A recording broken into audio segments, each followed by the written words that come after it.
Welcome to today's discussion. Today is the 18th of December, 2024, and I'm joined today by Colonel Douglas Macgregor. Good to see you again, Colonel. Good to see you, Glenn. So I really wanted to focus today on the somewhat dramatic developments in both Ukraine and Israel/Palestine, as it appears that Washington, to some extent, has lost some control over the direction of the wars and the ability or the possibility of them actually spreading. Uh, so I know, yeah, you've commented before that you're not very pleased with the amount of military responsibility or Washington's taking on at the moment. But I thought we could maybe start with the developments in Ukraine, because it appears that some of the optimism has disappeared, and now even the media are starting to come to terms with how dire the situation actually is. How would you define or characterize the current state of the war? I would think that in any normal setting, historically in Europe, this war would have ended a long time ago. But it continues because the ruling class of the West, the so-called neocon globalists, sometimes I add Trotskyites to it, since they seem to be intent on this regime change everywhere, want to fight this until there are no Ukrainians left. And that is not an exaggeration. And this is not simply a battlefield issue. What's striking to me is that the G7 right now, obviously under our pressure and leadership, if you want to call it that, is trying to find ways to confiscate Russian funds, which, in my judgment, is an act of war against Russia. Although I think you could argue to this point that we've made so many attempts to provoke Russia into a major war, it's hardly worth counting any longer. So the reason we're sitting here and talking about where is this war really headed is simply because Vladimir Putin has refused consistently to take the bait. Every time he's been pushed into a corner, every time he's been attacked publicly or verbally, every time we attack them through the financial system with economic sanctions, as well as with our military power through the Ukrainians, he's held back. And much to the consternation, obviously, of many of his advisors, but I think it's paid off handsomely because he's weakened us to the point where, frankly, I don't think NATO presents much of a threat whatsoever to Russia. And despite the attempts to frame Russia as this great power with an insatiable appetite for conquest and territorial control, there's no evidence for it. None. The Russians could have moved offensively to the West, I would think, anytime since probably the beginning of March, or even earlier, but certainly for weather reasons, March and April would have been better. They haven't done it because very clearly Putin does not want to put Moscow in the position of having to referee and manage Eastern Europe. Far from it. He simply wants to retain control of those areas that are Russian. And as he said over and over and over again, historically Russian, and he's right. And that means Odessa all the way to Kharkov, essentially in this sort of banana form that you have in the eastern and southeastern parts of the contemporary Ukraine. And I think he's waiting for someone to step forward and take ownership of the disaster in Kiev. We certainly will not do it. We never do. Normally, when things go badly for us, we simply pack up our bags, get on our airplanes, get on ships and leave. But we don't take responsibility for any of the damage that we've done. Europeans need to understand this, and I don't think they get it. They still don't understand that we do not live in Europe. And I would not want, as a European, to pin my hopes forever on a power that is thousands of miles away with a whole set of interests that are mercurial. And when I say mercurial, I mean it. We do have real strategic interests, we Americans. Most of those are in the Western Hemisphere, and those are the ones we are ignoring. It's interesting that the same class that wants to make war against Russia is responsible for flooding Europe with millions of unwanted people from the Near East and North Africa, and in the United States with people from Latin America, as well as people from Africa, the Near East, all over the world, people that we can't employ, people we cannot afford to sustain. people that are contributing to the breakdown in the rule of law inside the United States. So it's a very strange juxtaposition. On the one hand, we have this relentless war in eastern Ukraine that we are pushing hard when it makes absolutely no sense to do so, and there's no evidence for any of the assertions we made about Russia. And at the same time, we're ignoring our own security in the Western Hemisphere. I think you have a similar situation. I hope the Europeans will come to their senses as soon as possible and step forward and take ownership of the disaster for no other reason, because it needs to end if there is to be any Ukraine at all. Yeah, well, you allude to this duality of the way Russia's referred to in the Western media, because either it's almost collapsing or it's about to conquer the world. So it's always not either or, but sometimes it's both of these extremes at the same time. So it appears to have overcome this period of Russia is hopelessly backwards and failing, and now we're speaking of whether or not Russia will conquer all of Ukraine and then go after NATO. So it's again, we dialed it to the other end now, but it doesn't seem that Europe is wanting to bring this to an end, because the rhetoric from Germany now suggests that if the United States not going to send more weapons, then they have to increase it. And I hear the same rhetoric from other European countries as well. So I'm not sure if that's possible to replace the United States militarily, but I was curious how you see the fronts are shifting now, because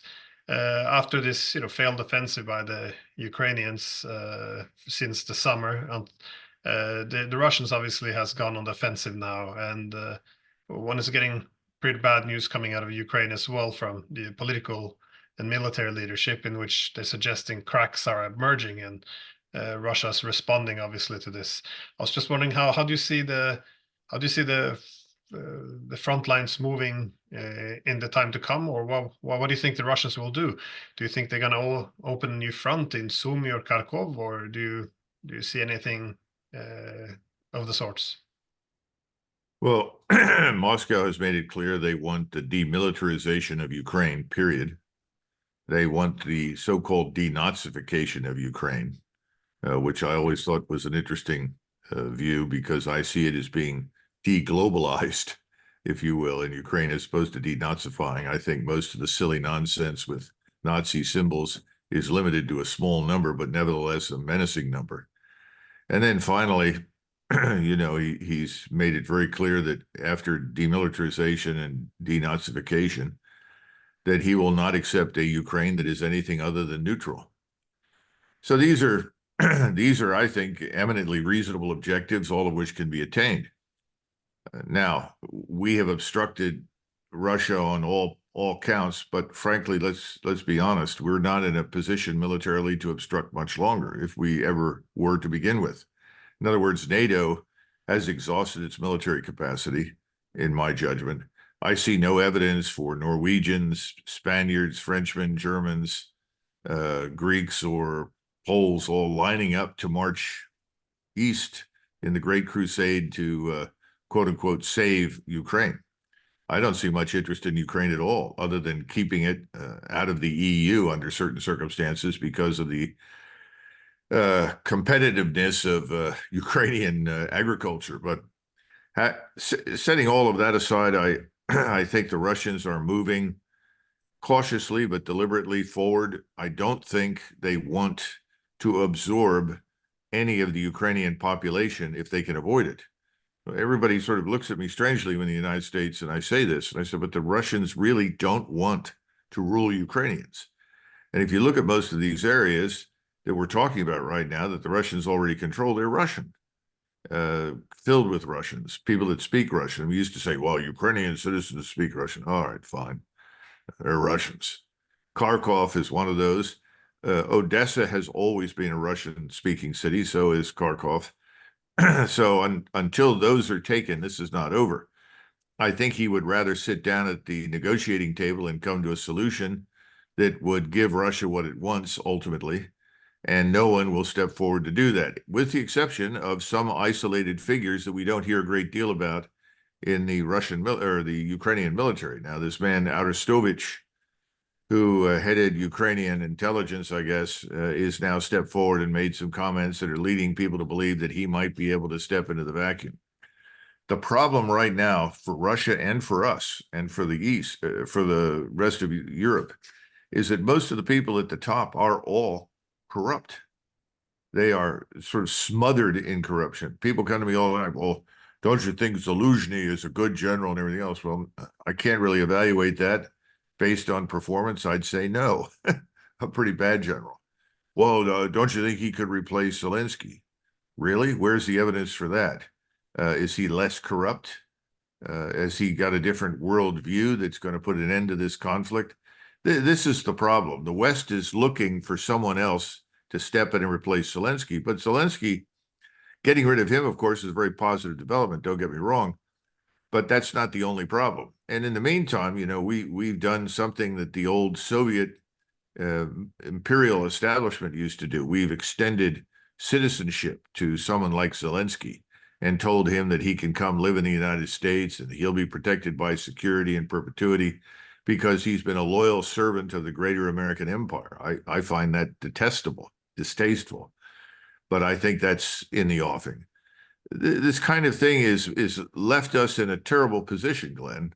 We have no easy way to turn, and so we just continue to count the dead, and the dead continue to mount in terms of numbers. Europeans are beginning to get a sense of it, but they still haven't been told the truth. Very recently, I'm sure you're aware that the MI6 and CIA got together and cooked up this ridiculous notion that 315,000 Russians had been killed. It's laughable nonsense. Based on this big lie that at the beginning the Russians were incompetent and stupid and the Ukrainians just had a field day and killed them all. Well, that was never really true. It's not true today. At some point, we have to put an end to it. And Europeans have to come to terms with reality. But Europeans seem to be very, very wedded to the mainstream media. I mean, I'm sure if you and others, and you know your friends on the Duran, they stand up and speak, and buckets of filth and abuse are poured all over them as Russian agents. Now, I don't see much evidence for the Russian agency, but nevertheless, this is the problem. And the people that control finance, the people that control the media, and the people that control our governments are the same people. This is very tribal. These individuals are all part of the same class, and they all share the same goals. And what we think, or what is in the interests of us as Europeans or people anywhere, simply don't matter. These are ideologues in the worst sense of the word, and they're up against a foe that cannot be defeated. And what I mean by that is that if you look at Russia, and it's a nationalist state, which is one of the reasons that the globalist class wants to destroy it, because they have been working to denationalize us, to denationalize Norway, denationalize Germany, denationalize France, erase the history or revise it to conform to some Marxist narrative that makes absolutely no sense and is irrelevant. And this sort of Marxist worldview is losing. It's been losing from the beginning, but has never really worked.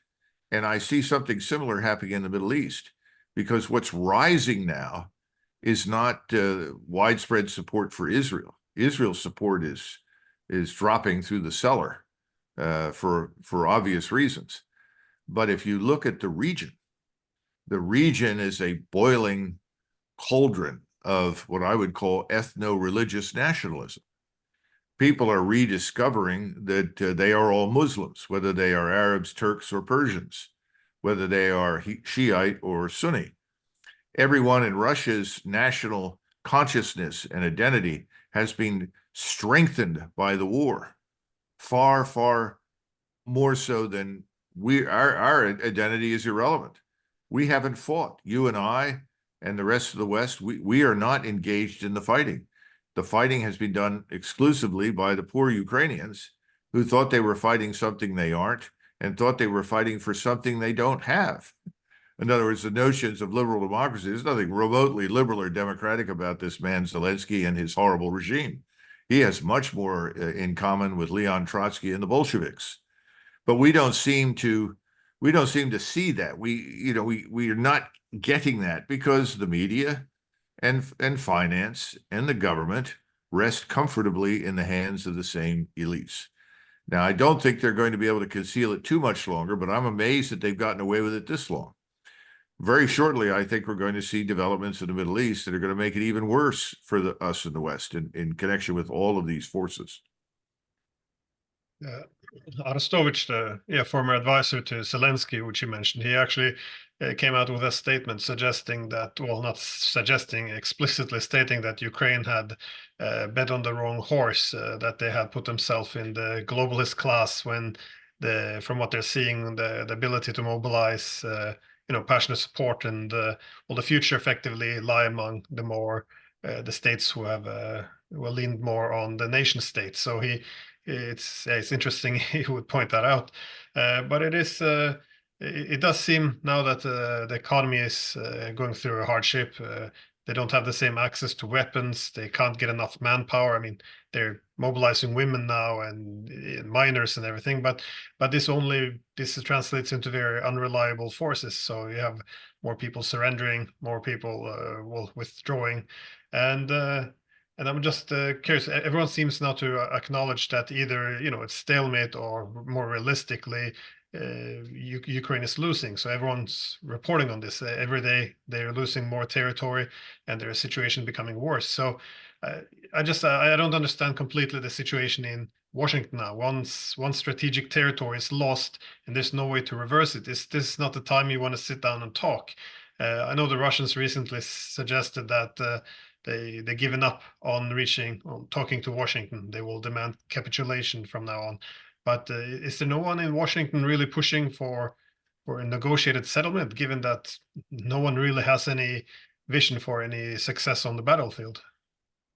Well, there are some people that advocate a negotiated end and some form of settlement with Russia, but they're a very small minority. I mean, I can count them on one hand. You've got someone like Senator Tuberville from Alabama, Senator Rand Paul from Kentucky, probably Mike Lee from Utah. That's just the Senate. I imagine that you have perhaps 40, maybe 50 members of the House that feel that way, but those numbers are minuscule and they shrink to insignificance next to the numbers that are effectively on the globalist payroll. You have to understand that the last 30 years of what I would call crusading ideology of regime change and forcible conversion to some mythological liberal democracy has been very rewarding financially for the people in power. It has been, and there's nothing you can do about it. Now, everybody blames it on the Department of Defense and blames it on the so-called military-industrial congressional complex. Obviously, that's part of it. But there's more to it than that. Remember that the beast, this military-industrial congressional complex, wants to be fed, but it's still agnostic about how it's fed. There's nobody over there saying, well, we got to destroy everybody in Ukraine. In fact, right now they could care less about Ukraine. They've made all their money. They're shifting their attention to the Middle East and trying to figure out how they can benefit from the war in the Middle East involving Israel, because our support to this point for Israel has been unconditional. Doesn't make any difference what Israel does. We support Israel. Well, that's very lucrative for the Department of Defense and its military industrial supporters. That's not going to change. So the short answer to your question is I see no evidence for a readiness to negotiate an end to anything anywhere at the moment. Now that could change depending upon the setbacks in the Middle East in particular. And I think those are coming.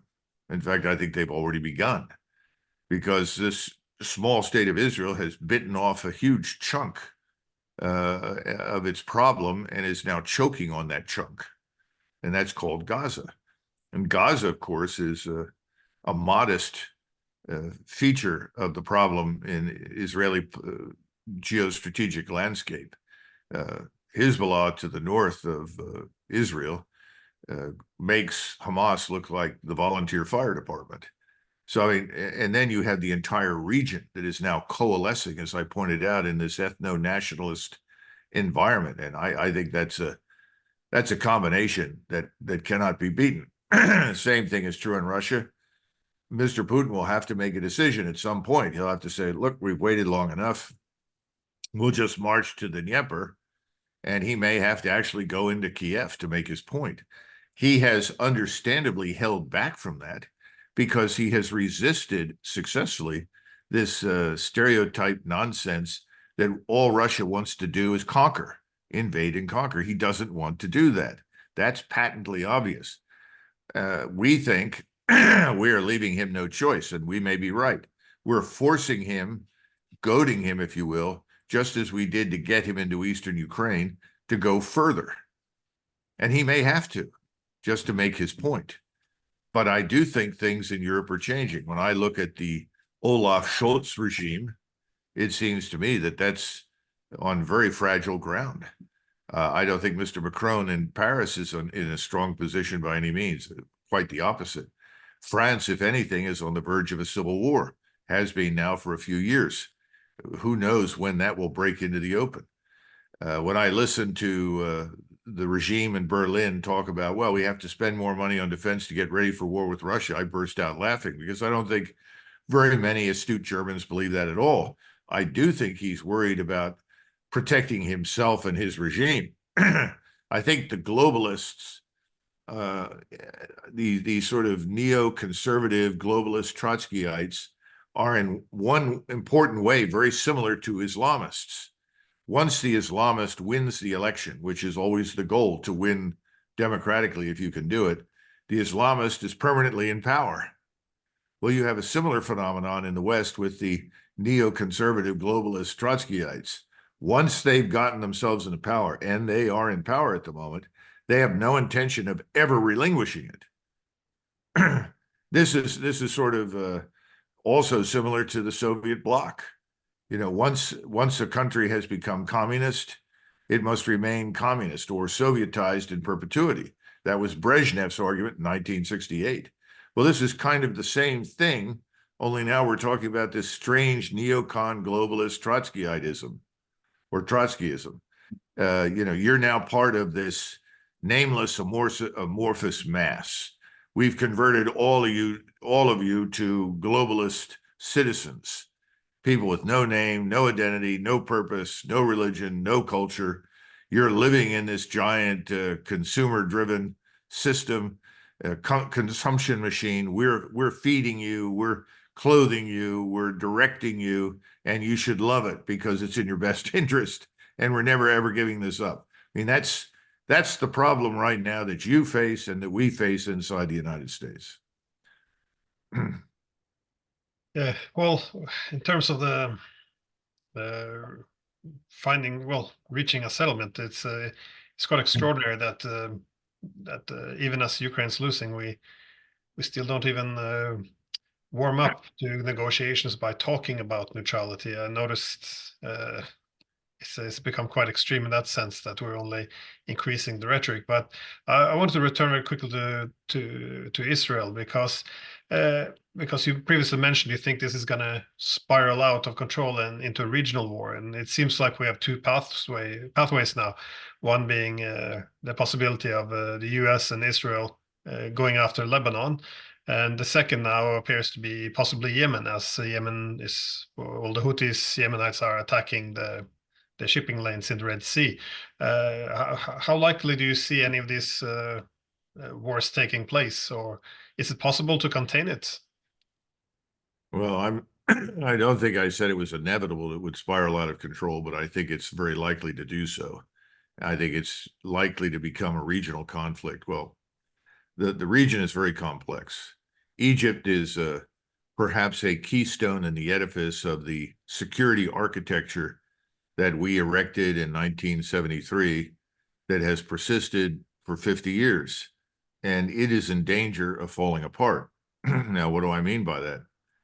Sisi, who has a nation of tens of millions, I don't even know what the current population figures are for Egypt, but back in the 1970s, it was a little over 40 million. Today, I think it's closing in on 100 million. And this population is enraged at what the Israelis are doing in Gaza. Sisi is widely viewed inside his own country as an Israeli/American puppet because he's refused to take any action. We talk a great deal about leveling Gaza. We forget that Sisi leveled the city of Rafah, which is just on the other side of the border from Gaza. I mean, leveled it, really. We watched it go on in 2015. Part of this was connected to the larger war on Islamism in the Sinai, because you had ISIS or ISIS chapters and other ISIS-like elements spontaneously rising in the Sinai. And the Egyptians committed their own military power to deal with it because it was also naturally, in their eyes, bound up with criminality, smuggling and corruption and so forth. Rafah was leveled with a goal in mind of making it impossible for anyone to gain a foothold in Gaza, or excuse me, in Sinai. And at the same time, he and his fellow elites viewed the people in Gaza as a catalyst for trouble. In other words, we don't want them because they'll just bring the war with Israel to Egypt. And we can't afford them. We have too many people as it is. We haven't got the infrastructure for them. We destroyed Rafah. There's nothing out there. So, we can't deal with this. Well, the tide has turned now. And you have, as I said before, this ethno-religious nationalism where people in Egypt are saying, wait a minute, these are Muslims like us. They're being exterminated. They're being driven like animals into the desert. How can we stand by and do nothing? And Sisi has walked this tightrope for a long time, but now he has to ask himself every morning, who among my senior military leaders is going to remove me on the grounds that Egypt must join the fight against Israel? This is a real concern. You have a different set of circumstances, but similar in some ways in Jordan, where the king of Jordan has always been a very close, strong, reliable friend, certainly since the 70s in the United States and the United Kingdom. He has a population that is overwhelmingly Palestinian. It is no longer even half and half. It used to be majority Bedouin and related, or at least connected to him in terms of loyalty and so forth. That's no longer the case. The Palestinians in Jordan are also enraged. They're seeing what's happening on the West Bank. We don't cover the West Bank, but there's a lot of violence in the West Bank, violence committed on both sides and specifically by settlers against the Arabs that live there. And of course, the government is encouraging what I would call preemptive strikes. In other words, it's almost in the same realm as Stalin's notion of prophylactic defense, kill the citizen before he has a chance to commit a crime. Well, in some respects, that's happening on the West Bank. And then we move over to Syria. Syria is comatose. Syria is a zombie. It's not recovered from this terrible civil war. Hundreds of thousands of people have been killed or driven out of their homes. Assad wants to survive, and his enemy has historically been Mr. Erdogan, because Mr. Erdogan has been only too happy to support all the radical Islamist elements. He'll never admit it publicly, but he and his intelligence officers were very, very, very important players in the stand-up of ISIS that was supposed to attack Shiites. Only it became Frankenstein's monster and attacked in every direction against everybody. And now he is backed off from that because he realizes he has a greater and more powerful enemy, and that enemy is in Israel, to the point where he's now willing to talk to the Iranians, which is something he's never done before. So those are the situations north. When you go down into the Arabian Peninsula, and you look at the Emirates and Saudi Arabia, the Emirates are at risk, and so's the House of Saud, because their populations are equally enraged at what is happening in Gaza. Now the Houthis step forward, and the Houthis have now begun interfering with commercial shipping traffic for all the reasons that they're Shiite Arabs and they want to demonstrate their commonality of purpose and ethnic nationalism with the people of Gaza. And we are answering this by saying, well, see, this is Iran provoking this, just as Iran is provoking Hezbollah, Iran is provoking the Shiite militias in Iraq and so forth. No, it's not really true. Iran has worked tirelessly to stay out of the fight. The Iranians want nothing to do with the war right now. And these Shiite Arab militias, if you want to call them that, they're acting on their national identity. What is that? Well, they are Arabs and Muslims. And so they are going to act one way or another against the West. Iran has to maintain good relations with them. They want to keep them on side, but they're not necessarily pushing them, because right now Iran and Saudi Arabia continue to hammer out agreements that are in both of their interests.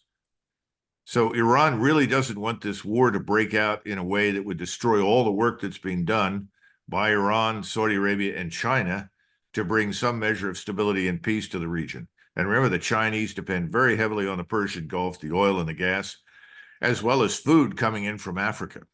So they're not interested in a war in the region. And that brings you then around to Mr. Erdogan. Well, if you walk around Istanbul right now, there are signs all over the city about Israel, the apartheid state, Israel, the criminal state, the Israelis, war criminals. The population in Turkey is enraged. So Mr. Erdogan, who is being very comfortable posturing as what I would call a neo-Ottoman nationalist, now suddenly has a tiger in his tank, so to say. He's got a tiger that he's holding on to it. And at some point, he's going to have to decide what to do with the tiger, because he doesn't want the tiger to eat him. So I think I would say that all of these regimes, to one extent or another, are all riding their own version of a tiger. And they're trying to figure out how to keep the tiger from getting out of control. I think the tiger is going to get out of control. Because you're talking about feudal states in terms of political development and modernization in the peninsula and the Persian Gulf. And all of those places, the leadership can be very rapidly replaced by new leadership. I mean, relatives may step forward and say, I'll lead the crusade. At some point, they're all going to be driven to that outcome. And then here we sit, and we remain Israel's only real friend. And we're sitting offshore, and we're prepared to help them. I mean, we've flown and shipped in enormous quantities of ammunition and weapons, technology the Israelis need. And we're saying, please, please try not to kill civilians. And the numbers of civilians keep dying in greater and greater numbers. I mean, the increase is unending.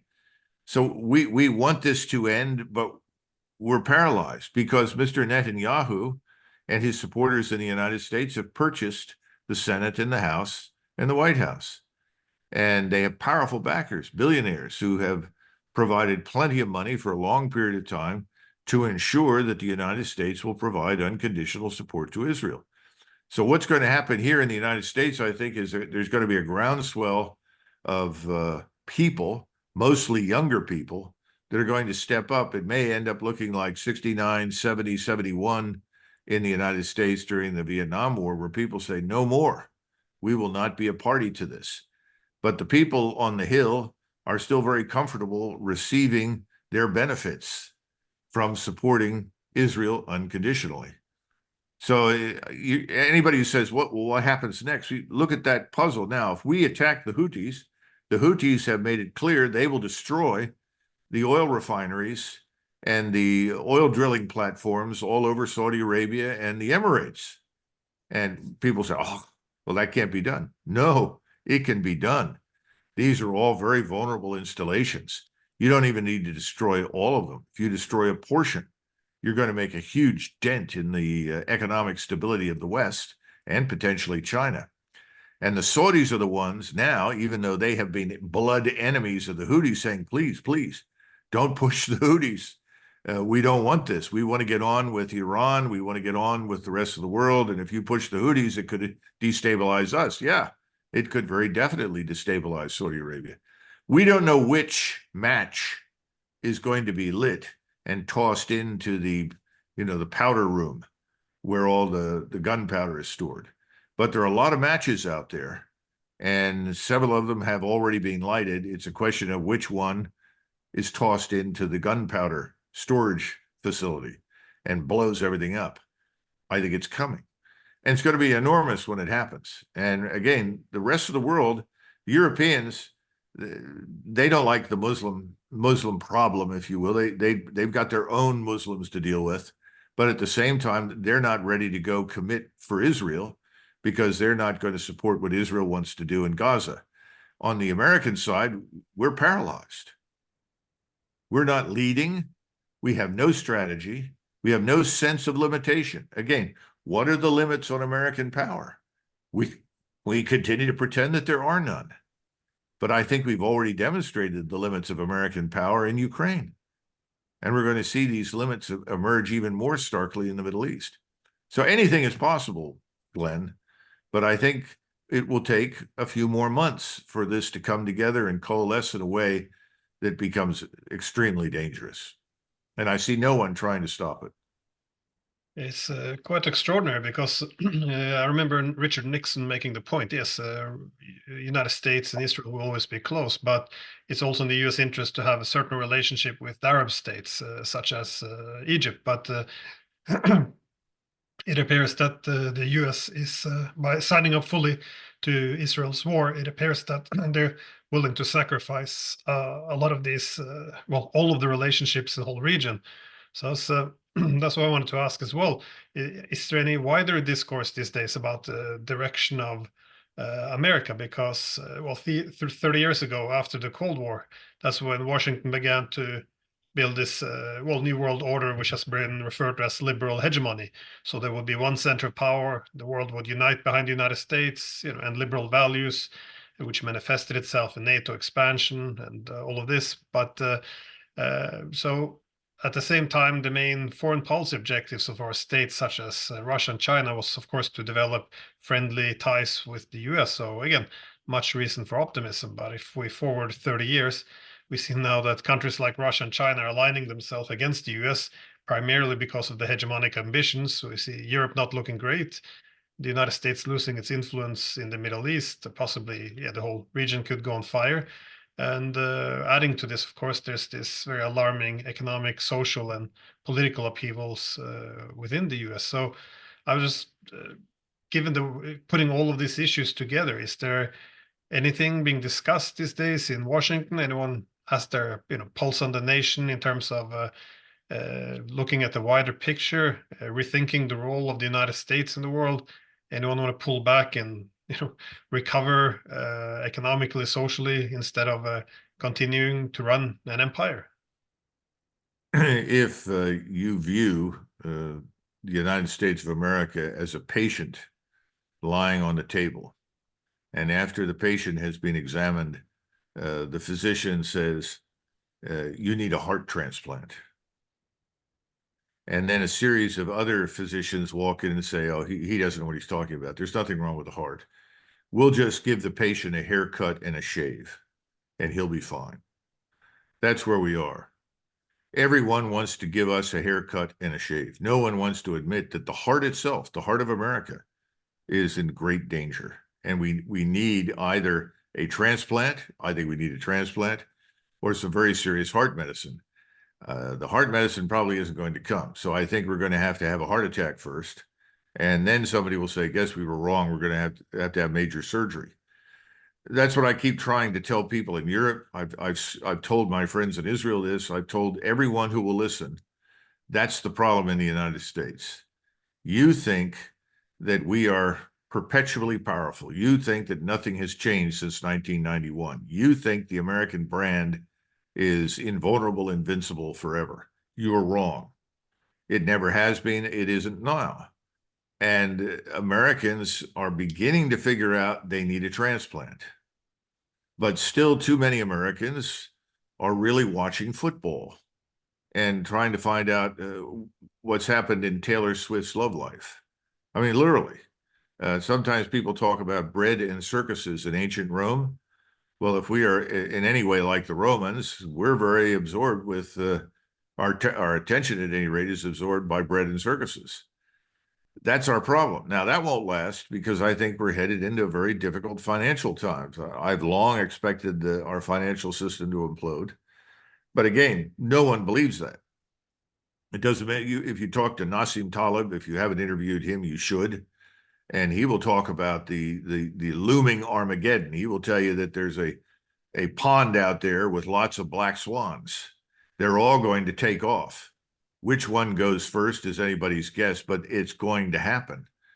talk to Alistair MacLeod, who writes prolifically on the same subject and talks about the Russians very cleverly going increasingly in the direction of gold-backed currency and bringing China, India, and eventually the BRICS into that system. We can't do that for various reasons. That would destroy our monetary system, even though we've effectively destroyed it ourselves. We can't go to the gold-backed approach. So I don't know what we're going to do in the West. But the point is, if you take those people on one side and you look at the realities, we can't recruit for the armed forces, not because Americans don't want to fight, but why would you, as an American citizen, want to join the United States Army if someone stood up and said, well, we'll just bring in all these illegals over here that just walked over the border a few months ago and they'll sign up, we'll put them in the U.S. Army. That's what people are hearing and seeing.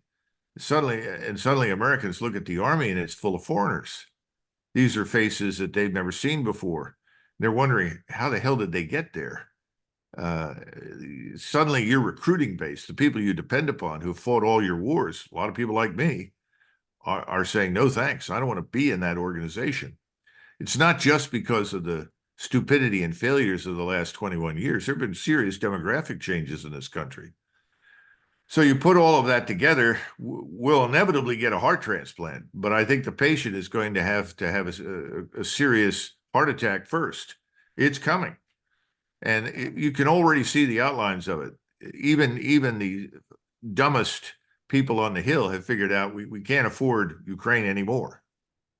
Of course, the amount of money we save by dumping Ukraine is minuscule. It's not going to divert us off the path of crisis and disaster. And now we need to focus on Israel. Well, why should we back Israel in this operation of collective punishment that the world has condemned as mass murder and expulsion of a population? Well, we need to support it. You know, the Israelis are good. The people they're dealing with are bad. Well, what do you mean bad? Well, they're anti-Israeli, like everybody else in the region, right? So you say to these people, well, why are you doing this? It all boils down to money. It's financially rewarding. It cannot be rationalized in any other way. Now, Richard Nixon, in that interview that you're talking about, said, well, with the end of the Cold War, the rationale for our strategic partnership with Israel, vanished for all intents and purposes. And then Ted Koppel, who is Jewish, obviously, said, well, then why are we still behaving as though nothing has changed? Well, it's because we see Israel as this morally righteous state, the legacy of the Holocaust. It deserves to exist and so forth. That was my generation's view. That's my view. But how do you reconcile that view with what is happening in Gaza? And people that are younger are saying, we don't think so. This is morality. This is the morally upright Israel. This is what we should support. Clearly, that's not going to work. If anything, I would say we are beginning to see the end of America's special relationship with Israel. This war is going to kill it. It's not going to survive. That, of course, presumes that Washington will do nothing. Stand by and watch it all burn down. It's been my personal experience over the last 30 years that that's what we do. We watch it all burn down. We pack our bags, get on the planes, get on the ships, and come home.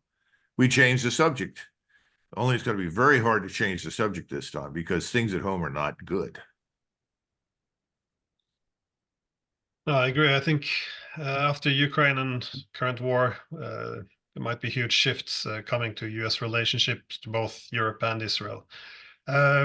Unfortunately, we ran out of time, so I'm just going to have to thank you again for your time and hope to have you on here some other time. Thanks again. Glenn, I wish you and everyone in Norway a very Merry Christmas and a Happy New Year. Oh, yeah, Merry Christmas.